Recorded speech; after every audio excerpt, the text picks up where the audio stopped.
Ezequiel, capítulo 28. Esta palavra do Senhor veio a mim. Filho do homem, diga ao governante de Tiro que assim diz o soberano Senhor. No orgulho do seu coração você diz: sou um Deus, assento-me no trono de um Deus no coração dos mares.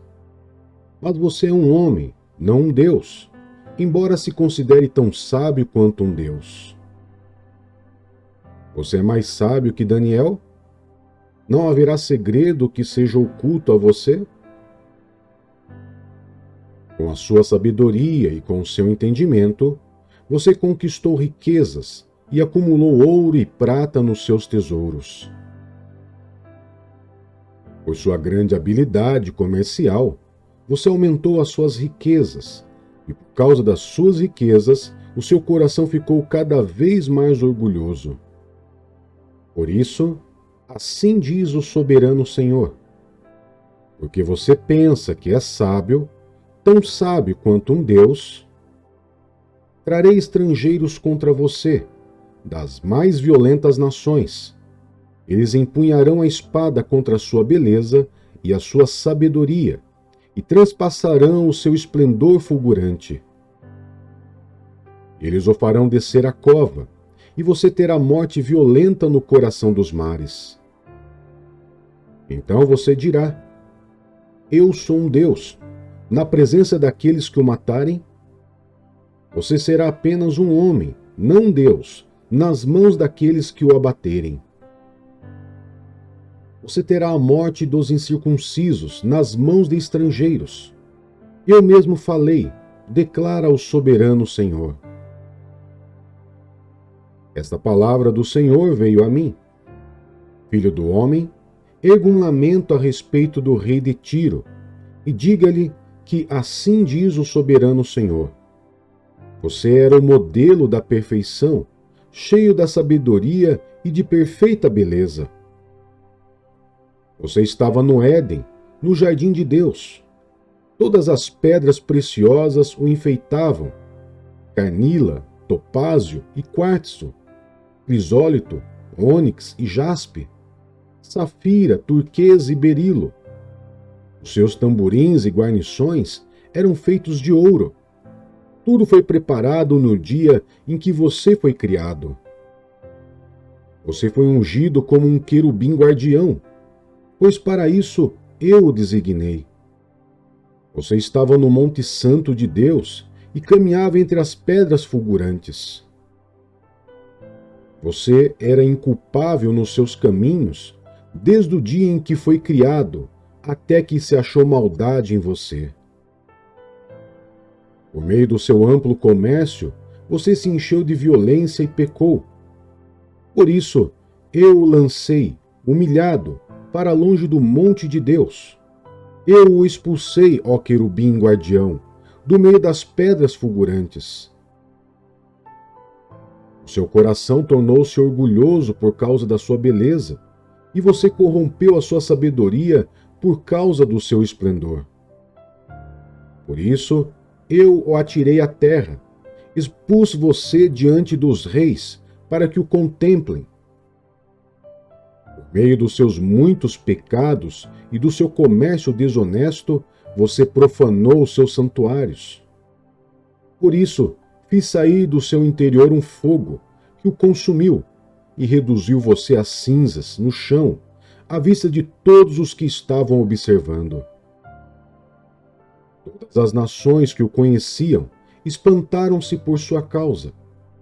Chegou seu terrível fim, e você não mais existirá. Esta palavra do Senhor veio a mim. Filho do homem, vire o rosto contra Sidom, profetize contra ela, e diga que assim diz o soberano Senhor: estou contra você, Sidom, e manifestarei a minha glória em seu meio. E saberão que eu sou o Senhor, quando eu a castigar, e mostrar-me santo no seu meio. Enviarei uma peste contra você, e farei sangue correr nas suas ruas. Os mortos cairão no meio delas, derrubados pela espada que virá de todos os lados contra você, e saberão que eu sou o Senhor. Israel não terá mais vizinhos que os desprezem, agindo como espinheiros dolorosos e espinhos pontiagudos, pois eles saberão que eu sou o soberano Senhor. Assim diz o soberano Senhor: quando eu reunir Israel dentre as nações nas quais foi espalhado, eu me mostrarei santo entre eles à vista das nações. Então eles viverão na sua própria terra, a qual dei a Jacó, o meu servo. Eles viverão ali em segurança, construirão casas e plantarão vinhas. Viverão em segurança quando eu castigar todos os vizinhos que os desprezaram. Então eles saberão que eu sou o Senhor, o seu Deus.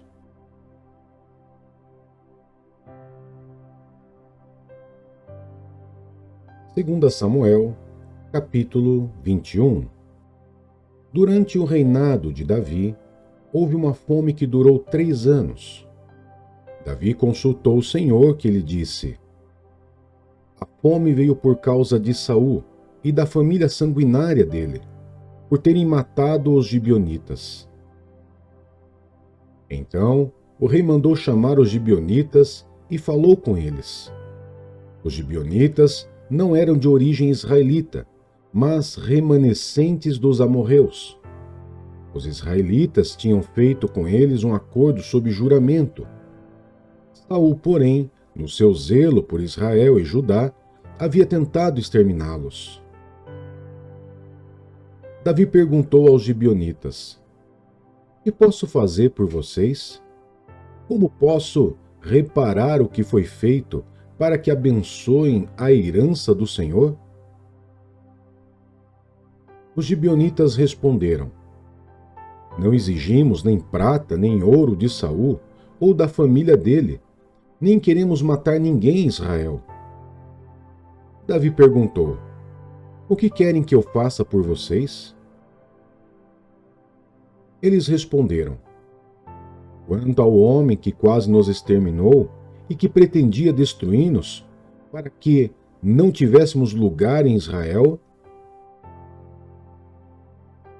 que 7 descendentes dele sejam executados diante do Senhor em Gibeá de Saul, o escolhido do Senhor. Eu os entregarei a vocês, disse o rei. O rei poupou Mefibosete, filho de Jonatas e neto de Saul, por causa do juramento feito diante do Senhor entre Davi e Jonatas, filho de Saul.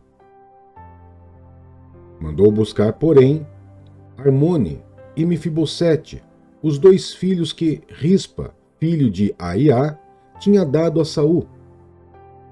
Com eles também os 5 filhos que Merabe, filha de Saul, tinha dado a Adriel, filho de Barzilai, de Meolá.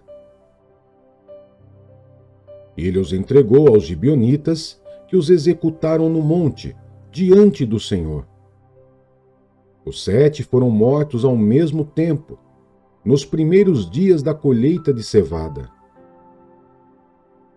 Então Rispa, filha de Aiá, pegou um pano de saco e o estendeu para si sobre uma rocha. Desde o início da colheita até cair chuva do céu sobre os corpos, ela não deixou que as aves de rapina tocassem neles de dia, nem os animais selvagens de noite. Quando Davi foi informado do que Rispa, filho de Aiá, concubina de Saul, havia feito, mandou recolher os ossos de Saul e de Jonatas, tomando-os dos cidadãos de Jabes Gileade. Estes haviam roubado os ossos da praça de Bet-Seã, onde os filisteus os tinham pendurado, no dia em que mataram Saul, no monte Gilboa. Davi trouxe de lá os ossos de Saul e de Jonatas, o seu filho, e também os ossos dos que haviam sido executados. Enterraram os ossos de Saul e de Jonatas no túmulo de Quis, pai de Saul, em Zela, na terra de Benjamim, e fizeram tudo o que o rei tinha ordenado. Depois disso, Deus respondeu às orações em favor da terra de Israel. Houve outra batalha entre os filisteus e Israel. Davi e seus soldados foram lutar contra os filisteus. Davi ficou exausto. E Isbi-Benob, descendente de Rafa, prometeu matar Davi. O peso da ponta de bronze de sua lança era de 300 siclos. Além disso, ele estava armado com uma espada nova. Contudo, Abissai, filho de Zeruía, foi em socorro de Davi e matou o filisteu. Então, os soldados de Davi lhe juraram, dizendo: Nunca mais sairás conosco à guerra, para que a lâmpada de Israel não se apague. Depois disso, houve ainda outra batalha contra os filisteus em Gobe. Naquela ocasião, Sibecai, de Uzate, matou Zaf, um dos descendentes de Rafa. Em outra batalha contra os filisteus em Gobe, Elanã, filho de Jaaré Oregim, de Belém, matou o irmão de Golias, o giteu, que possuía uma lança cuja haste parecia uma lançadeira de tecelão. Em outra batalha em Gate, havia um homem de grande estatura que tinha 6 dedos em cada mão e 6 dedos em cada pé, 24 dedos ao todo. Ele também era descendente de Rafa. E desafiou Israel. Mas Jonatas, filho de Simeia, irmão de Davi, o matou. Esses 4 eram descendentes de Rafa, em Gate, e foram mortos por Davi e os seus soldados.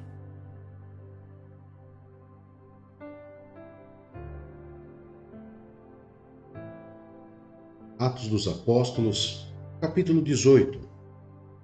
Em Corinto. Depois disso, Paulo saiu de Atenas e foi para Corinto. Ali encontrou um judeu chamado Áquila, natural do Ponto, que havia chegado recentemente da Itália com Priscila, sua mulher, pois Cláudio havia ordenado que todos os judeus saíssem de Roma. Paulo foi vê-los, e uma vez que tinham a mesma profissão, ficou morando e trabalhando com eles, pois eram fabricantes de tendas. Todos os sábados, ele debatia na sinagoga e convencia judeus e gregos. Depois que Silas e Timóteo chegaram da Macedônia, Paulo se dedicou exclusivamente à pregação, testemunhando aos judeus que Jesus era o Cristo. Opondo-se eles e lançando maldições, Paulo sacudiu a roupa e lhe disse: Caia sobre a cabeça de vocês o seu próprio sangue. Estou livre da minha responsabilidade. De agora em diante, irei para os gentios. Então Paulo saiu da sinagoga e foi para a casa de Tício Justo, que era temente a Deus e que morava ao lado da sinagoga. Crispo, chefe da sinagoga, creu no Senhor, ele e toda a sua casa, e os dos coríntios que o ouviam. Muitos criam e eram batizados. Certa noite o Senhor falou a Paulo em visão: Não tenha medo, continue falando e não fique calado, pois estou com você e ninguém vai lhe fazer mal ou feri-lo, porque tenho muita gente nessa cidade. Sim, Paulo ficou ali durante 1 ano e meio, ensinando-lhes a palavra de Deus. Sendo Galho procônsul da Acaia, os judeus fizeram em conjunto um levante contra Paulo e o levaram ao tribunal, fazendo a seguinte acusação: Este homem está persuadindo o povo a adorar a Deus de maneira contrária à lei. Quando Paulo ia começar a falar, Galho disse aos judeus: Se vocês, judeus, estivessem apresentando queixa de algum delito, crime grave, seria razoável que eu os ouvisse. Mas, visto que se trata de uma questão de palavras e nomes de sua própria lei, resolvam o problema vocês mesmos. Não serei juiz dessas coisas. E mandou expulsá-los do tribunal. Então todos se voltaram contra Sóstenes, o chefe da sinagoga, e o espancaram diante do tribunal. Mas Galho não demonstrou nenhuma preocupação com isso. Priscila, Áquila e Apolo. Paulo permaneceu em Corinto por algum tempo. Depois despediu-se dos irmãos e navegou para a Síria, acompanhado de Priscila e Áquila. Antes de embarcar, apou a cabeça em Secreia, devido a um voto que havia feito. Chegaram a Éfeso, onde Paulo deixou Priscila e Áquila. Ele, porém, entrando na sinagoga, começou a debater com os judeus. Pedindo eles que ficasse mais tempo, não cedeu, mas ao partir prometeu: voltarei se for da vontade de Deus. Então, embarcando, partiu de Éfeso. Ao chegar a Cesareia, subiu até a cidade para saudá-la, e depois desceu para Antioquia. Depois de passar algum tempo em Antioquia, Paulo partiu dali e viajou por toda a região da Galácia e da Frígia, fortalecendo todos os discípulos. Enquanto isso, um judeu chamado Apolo, natural de Alexandria, chegou a Éfeso. Ele era homem culto e tinha grande conhecimento das Escrituras. Fora instruído no caminho do Senhor e com grande fervor falava e ensinava com exatidão acerca de Jesus, embora conhecesse apenas o batismo de João. Logo começou a falar corajosamente na sinagoga.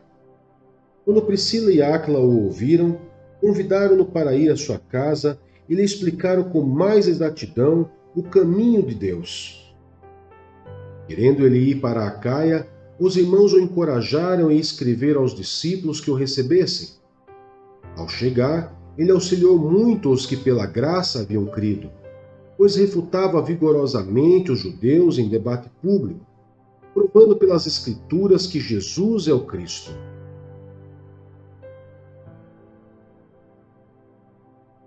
Efésios, capítulo 2. A nova vida em Cristo. Vocês estavam mortos em suas transgressões e pecados, nos quais costumavam viver, quando seguiam a presente ordem deste mundo e o príncipe do poder do ar, o espírito que agora está atuando nos que vivem na desobediência. Anteriormente, todos nós também vivíamos entre eles, satisfazendo as vontades da nossa carne, seguindo os seus desejos e pensamentos. Como os outros, éramos por natureza merecedores da ira. Todavia, Deus, que é rico em misericórdia, pelo grande amor com que nos amou, deu-nos vida com Cristo, quando ainda estávamos mortos em transgressões. Pela graça, vocês são salvos. Deus nos ressuscitou com Cristo e com ele nos fez assentar nas regiões celestiais em Cristo Jesus, para mostrar, nas eras que hão de vir, a incomparável riqueza de sua graça, demonstrada em sua bondade para conosco em Cristo Jesus. Pois vocês são salvos pela graça, por meio da fé. E isto não vem de vocês, é dom de Deus. Não por obras, para que ninguém se glorie. Porque somos criação de Deus realizada em Cristo Jesus para fazermos boas obras, as quais Deus preparou antes para nós as praticarmos. A nova humanidade em Cristo. Portanto, lembre-se de que anteriormente vocês eram gentios por nascimento, e chamados em circuncisão pelos que se chamam circuncisão, feita no corpo por mãos humanas, e que naquela época vocês estavam sem Cristo, separados da comunidade de Israel, sendo estrangeiros quanto às alianças da promessa, sem esperança e sem Deus no mundo. Mas agora, em Cristo Jesus, vocês que antes estavam longe, foram aproximados mediante o sangue de Cristo. Pois ele é a nossa paz, o qual de ambos fez um e destruiu a barreira, o muro de inimizade, anulando em seu corpo a lei dos mandamentos, expressa em ordenanças. O objetivo dele era criar em si mesmo, dos dois, um novo homem, fazendo a paz, e reconciliar com Deus os dois em um corpo, por meio da cruz, pela qual ele destruiu a inimizade. Ele veio e anunciou paz a vocês que estavam longe e paz aos que estavam perto, pois por meio dele, tanto nós como vocês temos acesso ao Pai por um só Espírito. Portanto, vocês já não são estrangeiros nem forasteiros, mas concidadãos dos santos e membros da família de Deus, edificados sobre o fundamento dos apóstolos e dos profetas, tendo Jesus Cristo como pedra angular, no qual todo o edifício é ajustado e cresce para tornar-se um santuário santo no Senhor. Nele, vocês também estão sendo edificados juntos, para se tornarem morada de Deus por seu Espírito.